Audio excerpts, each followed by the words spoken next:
Hello and welcome back to the channel. Today I'm upgrading my rooks to try and beat fairy Stockfish. The dragon rook moves like a rook and a knight. Let's get started with game number one. Alright, game number one, as you can see, I do have these dragon rooks on the board. Obviously there's no movement like a rook since it's trapped by its own pieces, but you can see it can jump like a knight. Now, for the purposes of this challenge, my goal is diabolically simple. I just have to trade off all of these pieces and enter an endgame where it's going to be my king, pawns, and dragon rooks versus Stockfish's king, pawn, and normal rooks. We're met with pawn to d5, and this is actually exactly the kind of move that I want to see. I want to see trading moves, although I guess pawns aren't really my specific interest here, but I do want to have a really nice open board so I can trade off the knights, trade off the bishops, trade off the queens. So let's go ahead and take on d5.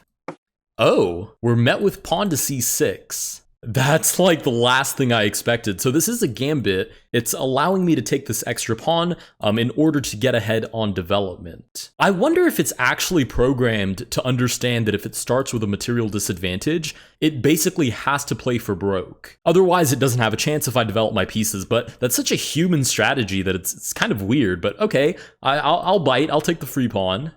We do get knight takes back. I'm going to instantly pin that knight, even though this is going to be an open position, so in theory, my bishops are a little bit better than its knights. I'll at least pin the knight, and then if I'm forced to move, I will definitely trade off.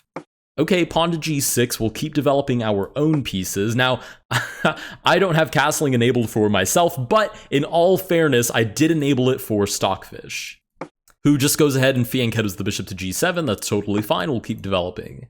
We're met with knight to f6. Now I'm really tempted to just play knight to e5. Put some pressure on c6, kind of forces bishop to d7, then I can take. And if bishop takes, then I definitely just trade all of these pieces off. And again, that is my final goal. I want my dragon rooks to face off against Stockfish's normal rooks, since obviously I would never trade for a normal rook. And in that endgame, I should just have like an enormous advantage. So knight to e5 hits the knight on c6. It's very strange to be in such a position of power that just trading pieces is kind of like a threat. We're met with queen to d6, so obviously should I take it, we'll take back with the pawn. It intends to hit my bishop. I think I'm okay with that though. We'll trade a knight for a knight, which is definitely 100% fair. Of course, the pawn takes back. Now, the movement of this bishop, in my opinion, is very natural. I'll move it back to e2 with the idea of sort of grounding it on f3. It's rooted to this pawn on g2, looks down the long diagonal, and sort of protects the king. We're met with kingside castles. Now, I do not have this luxury, but I will play d3 to continue developing my pieces. Met with knight to d5, I really just don't care at all. Bishop d2, should it take, I will definitely take back with my bishop, look down the long diagonal, arrows as good as ever, take back with the bishop on c3, nope, that's still not c3, there we go, c3, looking down the long diagonal, trying to trade off this fianchettoed bishop. And we do get rook to b8. Now, the interesting thing is Stockfish is going to have a really hard time fighting for center space if a literal trade, just normal tension on the board, is basically a threat on my part. So what it's doing here is it's kind of creating multiple threats. It's now looking at b2. I could just take on d5. Queen takes back. I shuffle my dragon rook over. Oh, but then rook takes. And it's not a rook looking at another rook, it's a dragon rook looking at a regular rook. So maybe it's actually trying to trade off this rook for my dragon rook in its own really convoluted sort of strange way. Okay, but I can still trade off. First of all, I'm up a pawn. So losing the pawn itself is definitely not my concern. And my thought process is after it takes back, I play c3, I lose the pawn, which I really don't care about whatsoever, but the rooks aren't looking at each other. Oh, okay, bishop takes on b2. Okay, leaves me really no choice but dragon to b1, so let's do that. And now the pawn takes back. Oh, this is really smart, right? Because the queen anchors the rook. So this bishop can move at any point, and the rooks do have to look at each other. Okay, so unsurprisingly, I have been finessed by a 3,000 plus ELO engine into trading off at least one dragon rook. I wonder if at some point it's worth just developing the rook right away and just trying to get a kingside attack going. You know what? Let's do that. Dragon rook to g3, and we're going to try for a kingside attack. I'd be very surprised if there's anything Stockfish can do about this. Oh, I walked straight into that. Bishop back to e5. Okay, it's not terrible. Worst case, I do definitely have to trade off at least one because the rook looks at my dragon and the bishop also looks at my dragon as well. So I do have to at least trade off this rook. So we'll get that out of the way. Okay, queen takes back, but that was going to happen anyways, so I don't feel super bad about that. Unfortunately, I do have to move my dragon away, though. I can't do it to h3, since the bishop covers that square. So, and I can't move away like a knight really either, at least not by making forward progress. Maybe I just slide over to e3? This whole thing is super sketch, though. Maybe I go back to h1 and then push h4, h5. Yeah, I'll do that. It's really slow. I realize it's egregiously slow, but it's safe. And what I can't do is try to play tactics against a 3000 elo engine. Right, queen to b2, I don't think I care, h4. What I can do is play for really clean-cut ideas like a pawn break that opens up a file. You know, the bishops are looking at the king's side anyways, the queen could slide in behind the light-squared bishop. Those are very clean ideas that aren't super complicated, and Stockfish doesn't have anything like jumping the rook out or anything without at least a couple of tempo happening first. So I'm going to play for this idea instead. Bishop to d7, okay, so it actually is going for those very specific tempo that would allow it to develop the rook, but I think I'm faster because I'm already here, I'm knocking at the door. I'm looking at g6, I'm asking what it's going to play, g5, it just hangs upon. Wow, it just ignores it, shuffles the rook over. The thing is, I don't see how it's going to break through. If it offers a queen trade, I drop the bishop back. So I think I just take on g6. It has to respond to this, surely, otherwise I take on h7. Or maybe even f7, bishop check, queen follows on f3, that looks really good.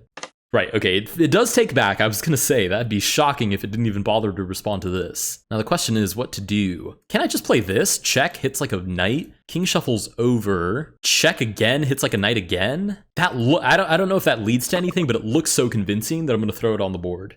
Right, king shuffles over, check again. I mean, it could shuffle back over to g8, but then what, we have repetition? Okay, wait a second.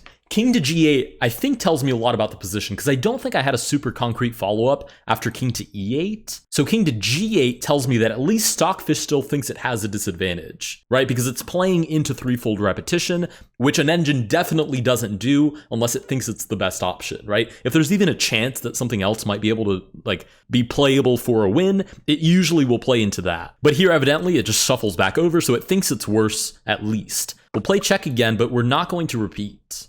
Right, king back to f8, it's very clearly happy with at least repeating moves. Can I play something just insane like bishop to h5? The thing is I need to press forward this attack and I'm just not seeing how it's gonna happen. And I have some concerns about like queen to b1 offering a trade. If I do take, rook takes back, bishop c1? No, that would just be free. Bishop d1, bishop a4, hits c2 because the bishop is pinned, so it's not really a defender, but king d2 isn't possible because of this bishop. It's really sticky over here on the queen side. I'm not jumping for joy about this little situation. I wonder if it's totally insane to just play bishop f3, right? Hits d5, if e6, this bishop is entombed, and I create an escape square for my king. Let's do that, bishop to f3. It's rough because I can't play my usual aggressive style that I would against another human being because I know Stockfish will find the best move, basically guaranteed. So I can't play for, you know, putting pressure on my opponent and then waiting for some sort of imprecision.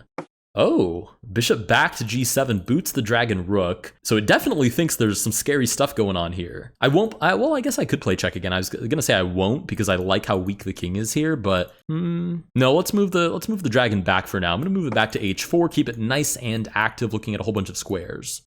Queen shuffles over, okay. Stockfish just takes a turn to grab a free pawn, defends d5, rook to b1 is on the board, bishop back, bishop b2 looks really scary. I don't know if I'm fast enough. I can't play something like this because then it would just trade off and then rook to b1. The bishop would obviously be traded off, so nobody comes back to c1. King to e2? Queen to h1, maybe I'm in time for some freaky checkmate on h8. I don't know, it looks sketch, but it's worth a shot. Rook comes down to b1. I think there's no way I just give up the queen here, right? Bishop c1 is kind of forced. Queen comes down to a1. Oh no, I'm not in time! That's a crazy connection to make. If queen to h1, rook takes, dragon check forces a bishop capture, and I can't recapture with checkmate because the queen on a1 looks down to h8. Yeah, that is the most Stockfish coordinated series of moves I've seen in my life. Wow, that actually just I feel like a balloon. I feel like a deflated balloon. That's crazy. My hopes and dreams crushed because now I'm just losing a piece. That's devastating. Is there anything I can do at all? Can I play for a draw again? I can't even do that because there's no repetition with the bishop guarding h6. 2000 elo player finds out that 3000 elo Stockfish is smarter than him. New video title. Breaking news. 3000 elo bot spanks 2000 elo player. Unforeseen by the masses. Oh my goodness, wow, is that it? Am I just toast? That's it. It's just too much pressure on my position. And obviously I can't do anything insane like queen here and allow the capture to look for some crazy counterplay because wait, maybe I don't get mated. Ooh, okay, here rook takes queen b4. My concern was rook to e1, king over, queen c1 is checkmate, but rook to e1 I just take back with my queen. So this actually works at least 2 moves deep. Rook takes queen b4, threatens queen b8. How do you get that off your back? Oh, queen b1, queen a5. Wait, maybe this works. I mean, I'm losing the bishop anyway, so I might as well throw something on the board. This might actually work.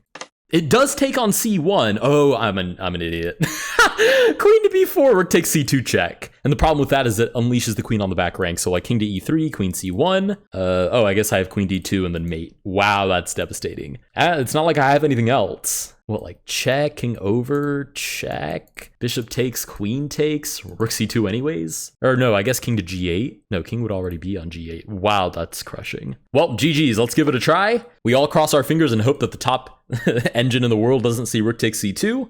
And we all uproar and protest and bring out our pitchforks. Because this is outrageous. Okay, well, only one legal move.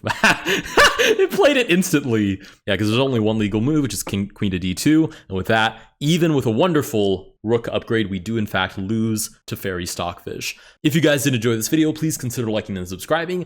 Let me know down below if there are any other modifications that I should make to other pieces. I'm going to try and upgrade the queen next, but I'm not really sure what to give it. I mean, I could give it like a knight movement, or I could give it a knight rider movement. I don't want to do it so powerful that it's just an easy win, but to be honest, I thought I was going to win this because I have 2 5-point pieces now with a knight movement, and I have been completely violated in the middle of the board here.